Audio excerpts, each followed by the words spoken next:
This is Fear Spiral, where ordinary nights twist into nightmares. Before we unravel tonight's tale, remember to like and subscribe, then leave a comment with your time and place.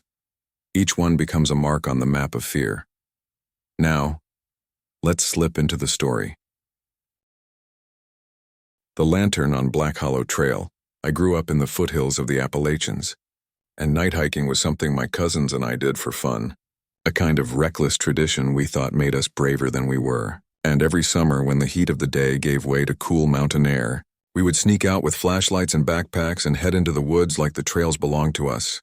But one night on Black Hollow Trail, we learned why the locals always said never walk past midnight. Because there are things in those woods that don't care about your bravado, things that wait for the dark when no one should be out there. And I swear to this day that night broke something in me, something that will never quite heal. We had hiked that trail dozens of times before, knew the bends and markers, the creek crossings and where the trees opened up to show the stars, and it always felt safe, familiar, almost like an extension of our backyard. But that night was different. Maybe because the air felt heavier, maybe because the woods seemed too quiet. But as soon as we passed the old oak with the lightning scar, the one we always used as our halfway marker, I felt the hair on the back of my neck rise. And I remember glancing at my cousin Dylan and seeing him look back at me like he felt it too, though neither of us wanted to admit it.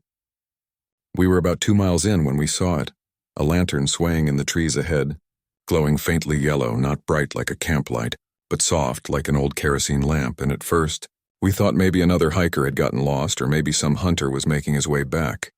But the way it moved was wrong. It wasn't bobbing with footsteps, it was floating, sliding between the trunks with a rhythm that didn't match anything human, and for a second I told myself it was just a trick of the dark. The way shadows can play when you're already on edge. But Dylan whispered, "Do you see that?" And I knew I wasn't imagining it.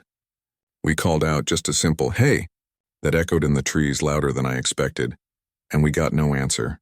Only the sound of leaves shifting, slow, deliberate, like someone dragging their feet across the forest floor. And the lantern came closer, not fast, not like it was chasing us, but steady, like it had all the time in the world. And that's when we saw the figure holding it. At first I thought it was a person, just someone dressed in black. But then I realized it wasn't that. It was darker than the night itself. A shadow shaped like a man, no face, no features, just a silhouette holding light. And the lantern's glow didn't even illuminate its arm or body. It just hovered there like the flame was suspended in air. Dylan grabbed my arm and whispered, "What the hell is that?" But I had no answer, and before either of us could move, the lantern lifted slightly, swayed back and forth, and then started drifting down the trail. We froze, unsure if we should follow or run, but the longer we stood there, the more wrong it felt. Like standing still was an invitation, so we turned and bolted the other way, our flashlights bouncing, breaths tearing out of our throats, and here's the part that still makes my skin crawl. The lantern wasn't chasing us. Not the way you'd expect, it was waiting. Every turn of the trail, every corner we rounded, it was already there, swinging back and forth, lighting the path like it wanted us deeper into the woods. We would scream, curse, stumble, try cutting through brush to bypass it. But somehow, no matter which direction we ran, no matter what shortcut we thought we knew, the lantern appeared ahead. Patient, deliberate, like it wasn't just leading us but herding us, and the deeper we went, the less familiar the forest became, like the trail itself was changing under our feet. At some point I realized we hadn't seen any of the markers we knew. The scarred oak, the creek bed, the fallen log we always used as a bench, gone, replaced by endless pines that seemed to lean in, branches clawing at our shoulders as if to push us along. My flashlight began to flicker, Dylan's too. The batteries draining far too quickly, and in the dying glow, I saw glimpses of movement between the trees, shadows that weren't just one figure, but many, tall and thin, shifting like smoke but with the weight of bodies, and every time I blinked there seemed to be more of them, all standing still, all watching. But the lantern bearer was always closest, swaying its light in that steady hypnotic rhythm. The forest grew colder, our breaths fogging as if it were the dead of winter, though it was summer. And Dylan began muttering to himself, saying over and over, "We're not supposed to be here. We're not supposed to be here." And I wanted to tell him to shut up, to save his breath, but the truth was I felt it too. This overwhelming sense that we had crossed into some place that didn't belong to us, someplace we weren't meant to walk, We stumbled onto a clearing we didn't recognize. The ground covered in moss that seemed too bright under the moonlight, and in the center stood an old stone well, crumbling at the edges, vines crawling over it, and for a moment, the lantern stopped, hovering just above the well, swaying side to side like it was pointing, beckoning, and I swear I heard something rise out of it. Not with my ears, but inside my head. A low murmur like voices underwater, dozens of them whispering all at once. Dylan grabbed my sleeve and hissed, "Don't look. Don't look." But it was too late. I couldn't stop staring. And in the depths of that well I saw shapes moving, pale hands pressing against the stone as if they were reaching to climb out, eyes glinting like wet glass and my body locked up, frozen between fight and collapse. The lantern swung violently then, and the shadow holding it leaned forward for the first time, its featureless face tilting as if it were studying me, and in that instant my flashlight died completely, plunging us into near total darkness except for that sickly yellow glow. Dylan screamed and shoved me, snapping me out of it, and we tore into the woods blindly, no longer caring about the trail, just crashing through underbrush, branches whipping our faces, tearing our arms, until we burst into a ravine and nearly fell headfirst into the rocks. We slid down, clawing at the dirt to stop ourselves, and when we looked back up, there it was, at the top of the ravine, lantern swaying, the shadow figure unmoving, like it knew we couldn't climb back. We ran along the bottom until we found a dry creek bed that seemed to stretch forever, and for hours, maybe minutes, maybe days, I don't know. We followed it, stumbling, exhausted, until at last the trees began to thin and we saw the faint glow of streetlights through the branches. We emerged onto a road miles from where we had started, our clothes torn, legs bleeding, faces cut to ribbons, and when a truck finally stopped and the driver rolled down his window, the first thing he asked was, "Where the hell did you two come from?"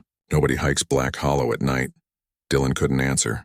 He just sobbed into his hands, and all I could do was stare back at the tree line, where for the briefest second I swore I saw a lantern flicker between the trunks, swaying, waiting. To this day I don't know how we made it out, if we escaped at all, or if something else let us go, but I've never set foot on Black Hollow Trail again. Not in daylight, not with friends, not ever.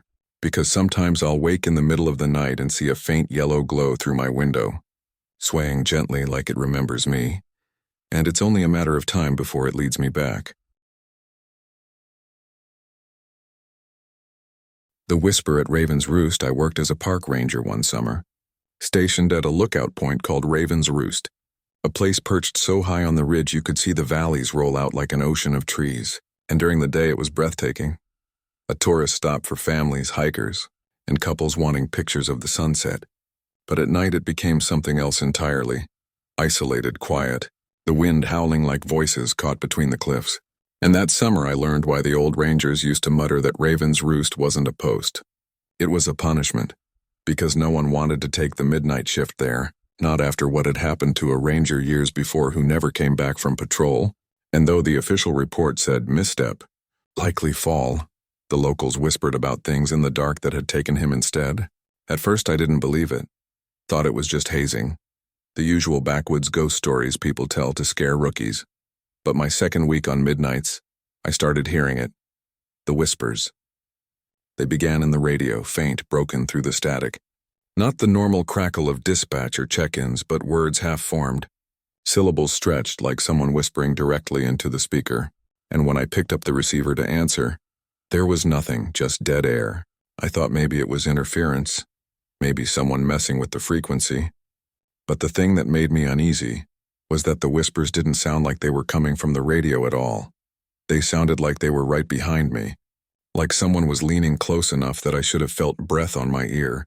Only when I spun around there was never anyone there, just the empty glass windows of the tower and the moon hanging low over the forest.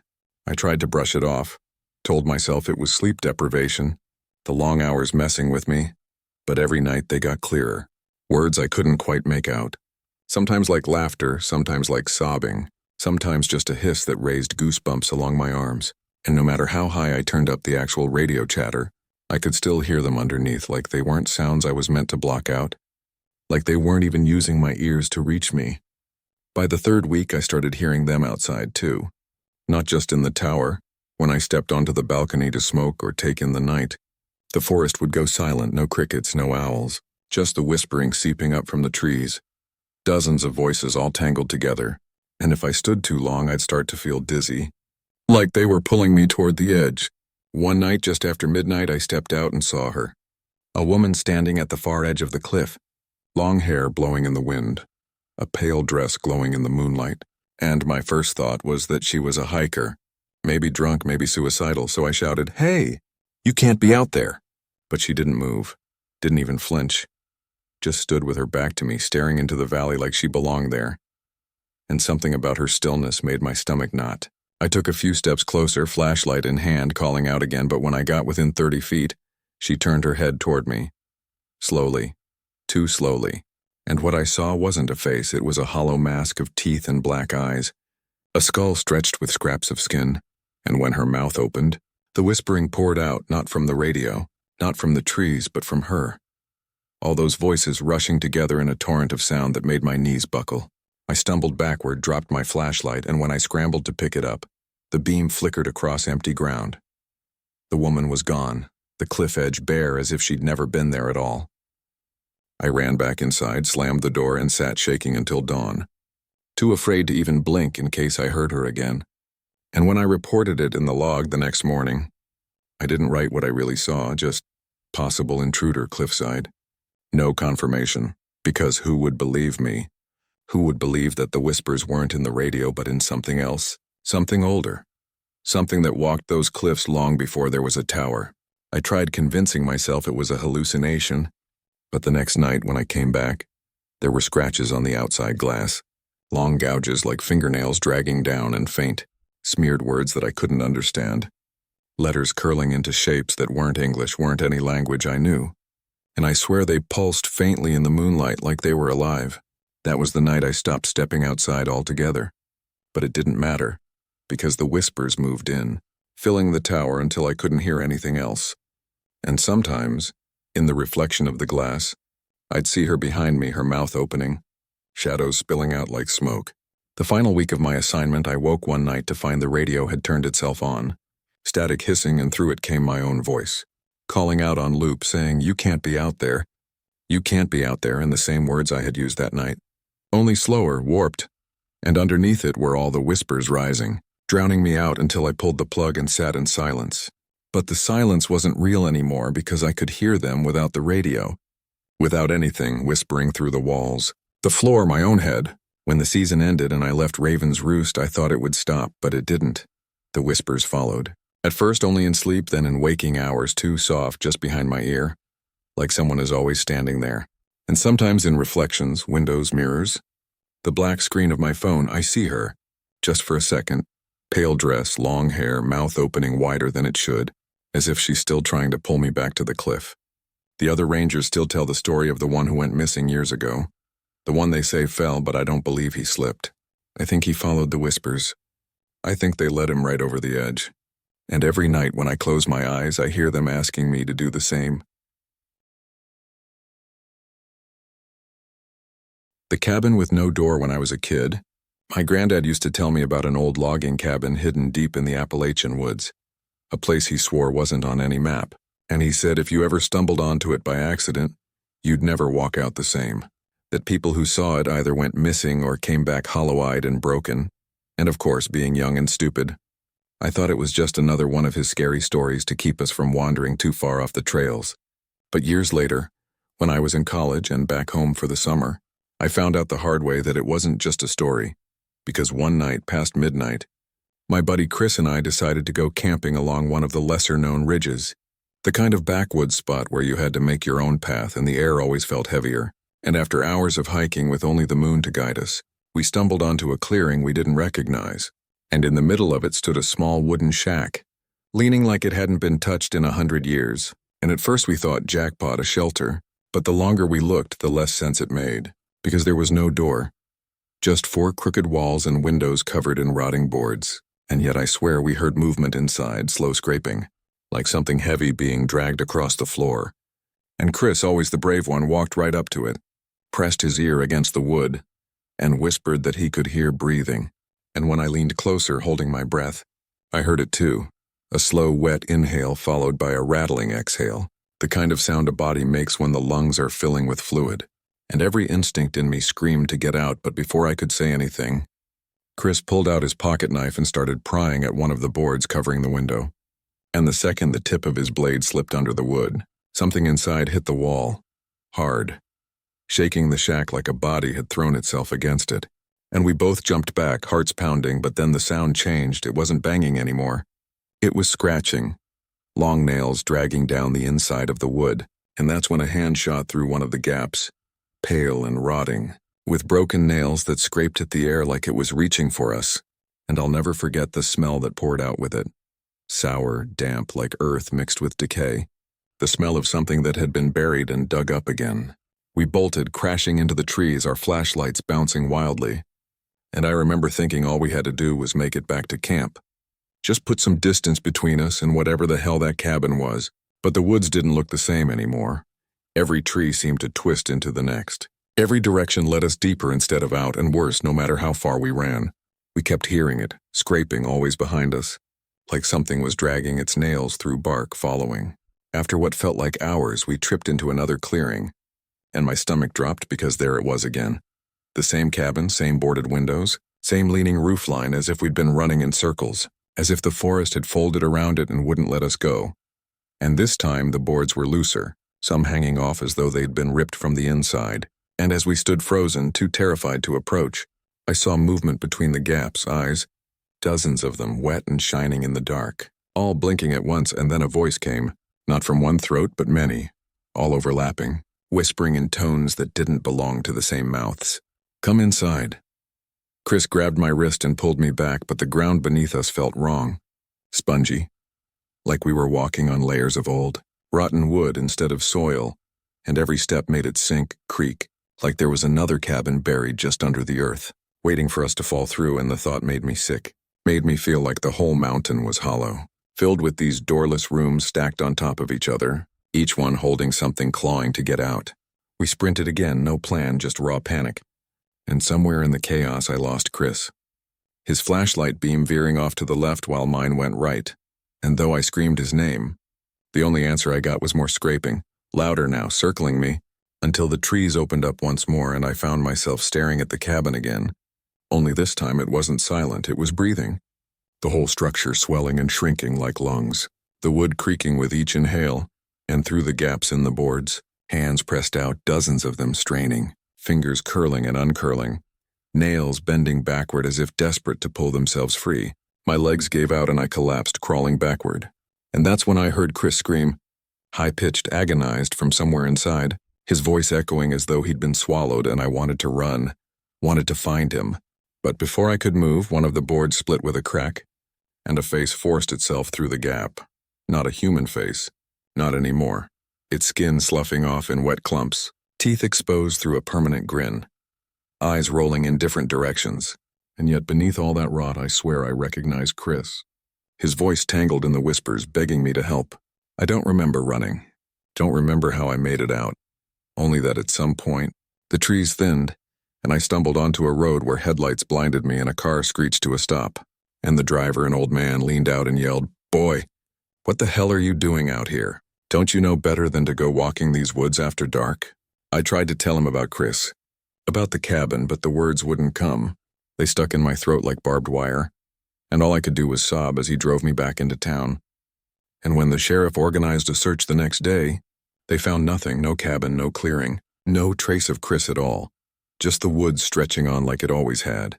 But here's the part that keeps me up at night, the part I've never told anyone. When I finally crawled into bed that night, clothes still stinking of moss and rot, I woke in the dark hours to the sound of fingernails scratching inside my walls, slow and steady, and when I pressed my ear against the plaster, I heard the same whisper I'd heard in the woods. Overlapping voices calling softly, "Come inside." The screams in Devil's Gorge growing up near the Appalachians, there were always places we were warned about, places the locals said weren't meant for people to wander, and Devil's Gorge was one of them. A deep cleft between two ridges that swallowed sound in a way that made your own voice come back twisted and wrong.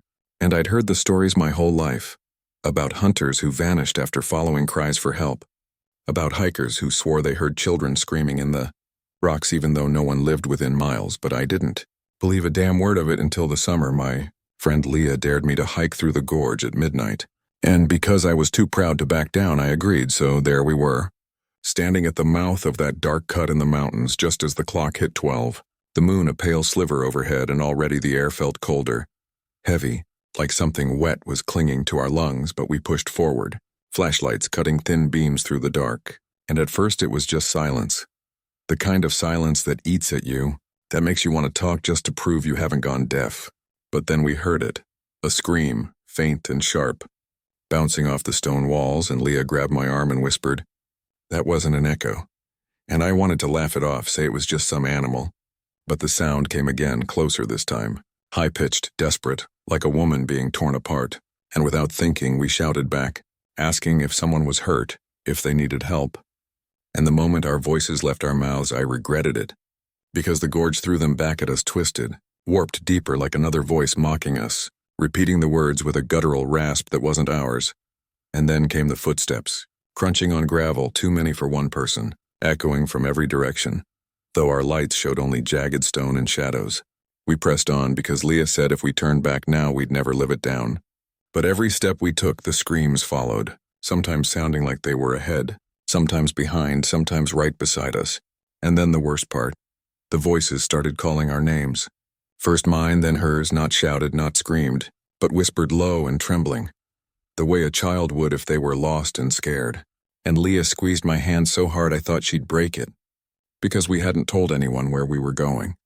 No one should have known. And yet in that black throat of rock, something was speaking to us like it had been waiting. Halfway through the gorge, the air changed. It stank of iron, thick and metallic like fresh blood. And when we swung our lights across the stone walls, we saw streaks smeared along the rock, dark and sticky, and though every instinct screamed to turn back, something deeper in me felt pulled forward, like the screams were hooked into my ribs and dragging me along.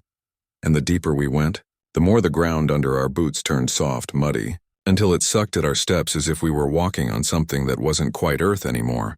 And then we saw it, a figure crouched at the base of the gorge wall, rocking back and forth, long hair matted with filth, hands over its face, sobbing. And Leah ran ahead before I could stop her, calling out, "We're here. We'll help you." But when the figure looked up, the light hit its face, and my stomach turned because there was nothing there. Just smooth skin stretched over bone, no eyes, no mouth. And yet the scream that ripped out of it shook the whole gorge, deafening like 100 voices wailing at once, and the walls around us began to move. Shadows peeling themselves from the stone, shapes crawling out on all fours, each one faceless, each one shrieking in a pitch that made my teeth ache. And Leah froze, paralyzed, her flashlight beam trembling as they came closer, their screams overlapping into one endless roar. And I yanked her arm, begging her to run, but she wouldn't move, her eyes wide, locked on them. And that's when I realized the screams weren't just noise, they were pulling at her, dragging her forward like ropes, and I swear I saw her body lean toward them, step by step, like she wasn't in control anymore, like the sound itself had reached inside her and taken hold. I grabbed her shoulders, shook her, screamed in her face. But she didn't blink, didn't even breathe, and the faceless things were almost on us, their hands reaching, nails scraping the rock as they crawled. And in that last second, when I thought we were both done, I slapped her across the face as hard as I could, and it was like cutting a string. She gasped, stumbled back, and suddenly we were running, sprinting through the gorge with those screams chasing us, bending the air, making it feel like the walls were closing in. And no matter how far we went, it felt like we were moving in place, like the gorge had no end, until finally, after what felt like hours, we burst out into the trees, collapsed on the dirt, and the screams cut off all at once, silence slamming down so hard my ears rang. We didn't stop running until we were back in town, shaking, filthy, half out of our minds, and when we told the sheriff, he just looked at us cold and said, "You shouldn't have gone there. Devil's Gorge doesn't let everyone out." I didn't understand what he meant then, but I do now, because that night after I finally drifted to sleep, I woke to the sound of screaming again, muffled like it was coming from under my bed, and when I leaned over the edge, holding my breath, I swear I saw Leah's face staring back at me from the dark, her mouth stretched wide, her voice overlapping with all the others. And every night since, I hear them, faint at first, but louder as midnight comes, calling me back to the gorge. And sometimes when I wake, I find dirt under my fingernails, like I've been digging in my sleep, like the gorge is pulling me home one scream at a time.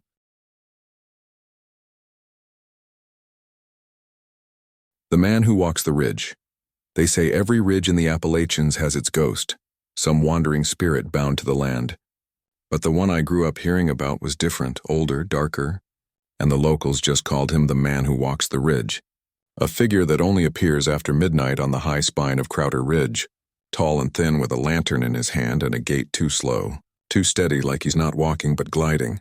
And my granddad swore to me that if you saw his face, you'd never make it back down the mountain alive, and I laughed it off for years.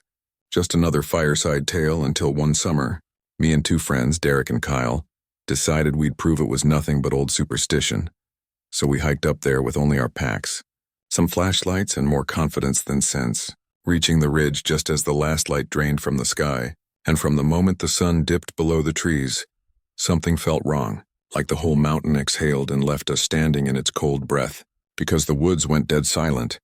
Not a single cricket or owl, just the sound of our boots crunching on dry leaves, too loud, too sharp in the stillness. And by the time midnight rolled around, fog had crept in thick, curling around the pines and swallowing the trail until we couldn't see more than a few feet ahead. And that's when Kyle froze and whispered that he saw something moving between the trees. A tall shadow pacing us, and we told him he was imagining it, that the fog was playing tricks. But then Derek's light caught something up ahead on the ridgeline, an orange glow, swaying gently, and all of us went quiet because it was a lantern, plain as day, bobbing in the mist, moving without sound. And at first we thought maybe it was another hiker, maybe someone lost, but the way it moved wasn't right, too smooth. No footsteps, just gliding across the ridge like it was weightless. And then we saw him, tall and gaunt, shoulders hunched, the lantern dangling from a long arm that swung too low, and even from a distance I swear I could feel his eyes on us, though his face was swallowed in shadow, and Derek hissed that we should turn back, but the trail behind us had vanished. Nothing but fog and trees shifting like they'd rearranged themselves, so we pressed forward, hearts pounding, trying not to look at the figure. But no matter how far we walked, he was always there ahead of us, the lantern swaying like a pendulum, drawing us deeper into the ridge, and then, without warning, he stopped. The light stilled and the air grew heavy, pressing on our chests until every breath hurt. And that's when we heard it, a voice low and broken carried on the wind, saying our names one by one, slow as a tolling bell, and when it said mine, my knees buckled. Because it didn't sound like a stranger, it sounded like my dead uncle, the one who went missing on this very ridge 30 years before. And I wanted to run, to scream, but my legs wouldn't move, like the mountain itself had rooted me to the ground. And the lantern swung once, twice before going dark, leaving us blind in the fog and in that suffocating blackness. The sound of footsteps closed in, deliberate, crunching leaves without hurry, and Kyle snapped, bolting into the mist, his flashlight bouncing wildly until it vanished, cut off by a scream that split the night raw and short, ending in a wet gurgle, and then silence, like he'd been swallowed whole. And Derek grabbed my arm, shaking, whispering, "We have to go. We have to go now."